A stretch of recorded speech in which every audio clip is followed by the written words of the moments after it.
আম্মু হ্যাঁ বাবা কি নিয়ে আইছে? এই যে দেখো কি কি আনছে। আপু ভাইয়ারা কেমন আছেন? আশা করি ভালোই আছেন, আমিও ভালো আছি আলহামদুলিল্লাহ। এই যে আমার পুতুলটা দেখো, আমার পুতুলটা দেখো, আমার পুতুলটা দেখো, এটা দেখো, এটা খাওয়া পুতুল।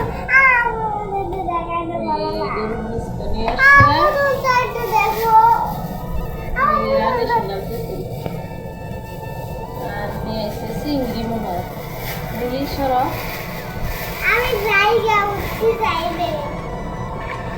হাই হাই এই বড় বড় চিংড়ি আনছে। হাই গোগো, হাই গোগো, হাই আচ্ছা, এগুলোই আনছে। সময় পায় না বাজার করা, রাত্রেবেলা নিয়ে আসছে। তো আল্লাহ হাফেজ।